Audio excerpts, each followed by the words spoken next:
ঈশ্বৰৰ প্ৰশংসা হওক, প্ৰেইজ দ্য লৰ্ড। সৃষ্টিকৰ্তা ঈশ্বৰক কোটি কোটিবাৰ ধন্যবাদ জনাইছোঁ আৰু পৰম শ্ৰদ্ধাৰ মোৰ মহান গুৰুপিতা গুৰুমাৰ পবিত্ৰ চৰণত শ্ৰদ্ধাৰ সেৱা জনাইছোঁ। মোৰ নাম চাণক্য গগৈ, মই চাবমণ্ডলীৰ হয়। মোৰ এটি জীৱন্ত সাক্ষ্য আছিলে। যোৱা 15 তাৰিখ দেওবাৰ, যি পবিত্ৰ বিশ্ৰামবাৰ দিন আছিল, আৰু সেইদিনাখন আমাৰ গুৰুজনে যি কৈছিল যে আজি আমলখি খাই পেলাই ঈশ্বৰে সকলো ৰোগ ব্যাধিবিলাক সুস্থ কৰিব। আৰু মোৰ সোঁ চকুটো এই তলৰ ফালে অলপ বিষ এটা হৈ থাকে। মানে বহুত দিন হ'ল মই ভাল পোৱা নাছিলোঁ। ৰাতি 10-11টামান বাজিলে এনেকৈ জাপ খাই যোৱা নিচিনা হয়, আৰু বিষটো মই ভাল পোৱা নাছিলোঁ। আৰু সেইদিনাখন পবিত্ৰ গৃহত যি প্ৰাৰ্থনাৰ শেষত যি আমলখি দিছিলে আমাক খাবলৈ, আৰু মই মনতে প্ৰাৰ্থনা কৰিছিলোঁ, প্ৰভুক কৈছিলোঁ যে প্ৰভু, মোৰ এয়া চকুটো যি বিষ হৈ থাকে, এয়া তুমি মোক সুস্থ কৰি দিয়া। তো তেনেকৈ প্ৰাৰ্থনা কৰি পেলাই মই আমলখি খাইছিলোঁ, আৰু সেই খোৱা দিনাখনৰ পৰা আজিলৈকে মোৰ অলপো বিষ হোৱা নাই। মই এতিয়া ভাল পাইছোঁ যথেষ্টখিনি, আৰু এয়া মোৰ জীৱনটো সাক্ষ্য আছিলে। আগতে মই একেবাৰে মেলিব ৰাতি থাকিব নোৱাৰোঁ, মই হেৰি হৈ গ'লে আপোনাৰ বহুত বিষ হয়। এতিয়া বহুত ভাল পাইছোঁ। এয়া মোৰ জীৱনটো সাক্ষ্য। প্ৰেইজ দ্য লৰ্ড, হালেলুয়া, আমেন। আহক, মোৰ নাম ৰুণু গগৈ, মই নাহৰকটীয়া মণ্ডলী হয়। আজি দুদিনমানৰ আগত মোৰ ৰাতি ভিতৰে খুব জ্বৰ উঠে আৰু টোপনি যাব নোৱাৰিছিলোঁ। ভৰি হাতবোৰ খুব কামুৰিছিলে। যোৱা দেওবাৰে যিহেতু মই নামঘৰলৈ যোৱা নাছিলোঁ, মোৰ মানুহজনে গৈছিল আৰু তেওঁ কৈছিল যে আজি ঈশ্বৰে গুৰুজনাৰ যোগেদি আমলখিত আশীৰ্বাদ কৰিছে, আমলখি খালে সুস্থ হ'ব বুলি কৈছিল। আৰু তেওঁ এবয়াম আমলখি লৈ আহিছিলে।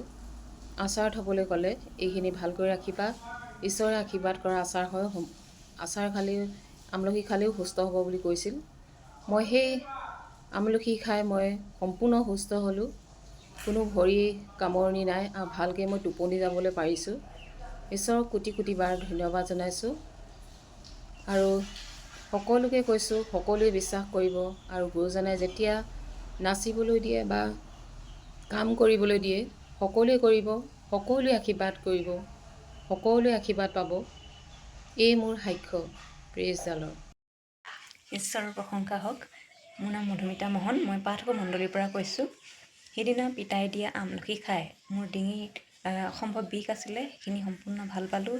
আৰু মোৰ পেটত কলাইটিছ নামৰ এটা বহুদিনীয়া ৰোগ আছে, সেইটো যথেষ্টখিনি আৰাম পাইছোঁ। আৰু যি অলপ আছেগৈ সেইখিনিও ভাল হ'ব বুলি বিশ্বাস কৰিছোঁ। আৰু আমি নজনাকৈ বা জানি শুনি পিতাৰ শ্ৰীচৰণত ইমানখিনি ভুল কুটি পাপ দায় দোষ কৰি থাকোঁ। হৃদয়ৰ সমস্ততাৰ এই মুহূৰ্তত সকলো ভুল কুটি পাপ দায় দোষ ক্ষমা বিচাৰিছোঁ। এয়াই মোৰ সাক্ষ্য আছিলে। ধন্যবাদ। ঈশ্বৰৰ প্ৰশংসা হওক। মোৰ নাম শ্ৰী ভাৰতী গগৈ, মই বাচ্ছাপু মণ্ডলী। সেইদিনা যি গুৰু পিতাই আমলখিত আশীৰ্বাদ কৰি দিছিল, সেই আমলখি খাই মোৰ হাত এখন বিষ আছিল, সেয়া মোৰ ভাল হ'ল। আৰু শৰীৰত যিমান ৰোগ ব্যাধি খং ৰাগ সকলো যেন নাইকিয়া হয়। এই মোৰ সাক্ষ্য আছিল। Praise the lord. ঈশ্বৰৰ প্ৰশংসা হওক। সৰ্বপ্ৰথমে সৃষ্টিকৰ্তা ঈশ্বৰক কোটি কোটিবাৰ ধন্যবাদ জনাইছোঁ, আৰু আমাৰ মহান গুৰুদেৱ গুৰুমা শ্ৰীচৰণত মই আত্মাৰ পৰা সেৱা জনাইছোঁ। যোৱা 15 তাৰিখে পবিত্ৰ ঘৰ পিতাজী আমলখি আশীৰ্বাদ কৰি দিছিলে। সেই আমলখি খাই মোৰ পেটৰ বিষ হৈ আছিলে, সেই পেটৰ বিষৰ পৰা মই আৰোগ্য পালোঁ। আৰু মোৰ ভতিজা ছোৱালীজনীও লৈ গৈছিলোঁ, তাইও বহুত ৰোগত আছিলে। তাইও সেই দুখৰ পৰা পৰিত্ৰাণ পাইছে, আৰু তাই তাৰ পৰা অহাৰ পৰাই ভাল খবৰো আহিছে। সেই ভাল খবৰটো সম্পূৰ্ণ হ'লে মই পুনৰ সাক্ষ্য দিম প্ৰভু। আৰু মই প্ৰভু যীশু পোৱাৰ পৰা আজি 6 বছৰে হ'ল, কিন্তু এই বহুত ৰোগত দুখত সকলোৰ পৰা পৰিত্ৰাণ পাইছোঁ। অকণমান বাকী আছে, সেইখিনি প্ৰভু যীশুৱে আশীৰ্বাদ কৰিব, এই সম্পূৰ্ণ মোৰ বিশ্বাস আছে। আৰু সন্তান কেইটাকো ঘৰৰ সকলোকে যেন প্ৰভু যীশুৱে আত্মাৰ সৈতে ঈশ্বৰক ল'বলৈ আশীৰ্বাদ কৰে। আৰু এই সময়খিনিত যদি মই ক'ৰবাত ভুল গতি পাব অপৰাধ কৰিছোঁ, প্ৰভু যীশুক পোৱাৰ পৰাও যিমান ভুল গতি পাব সকলো যেন প্ৰভু যীশুৱে আমাক ক্ষমা কৰি দিয়ে। আৰু সাক্ষ্য যদিওতে যদি ক'ৰবাত ভুল গতি পাব পাৰিছে, সেয়াও ক্ষমা কৰি দিব।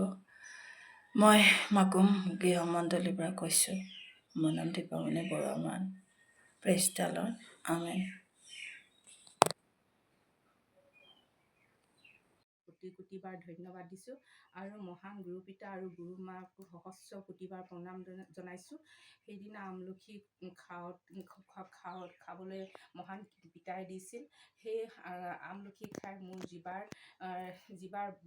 জিভাৰ বিষ আৰু খালে সোৱাদ নোপোৱা হৈছিলোঁ, সেইখিনি সোৱাদ পাইছোঁ। আৰু মোৰ এটা বিষ আছিল ভৰিৰ পৰা কঁকালৰ পৰা ভৰি আঁঠুলৈকে বিষ আছিল। মই বহিবলৈ অসুবিধা পাইছিলোঁ। সেই বিষটো এতিয়া সম্পূৰ্ণৰূপে সুস্থ হৈছে। তাৰ বাবে ঈশ্বৰক কোটি কোটিবাৰ ধন্যবাদ দিছোঁ। আৰু সদায় যেন আমাক সকলোকে এনেকৈ আশীৰ্বাদ কৰি থাকিবৰ বাবে প্ৰাৰ্থনা কৰিছোঁ। ঈশ্বৰ যীশু পিতা, তোমাক সহস্ৰ কোটিবাৰ ধন্যবাদ দিছোঁ। Praise the lord, amen.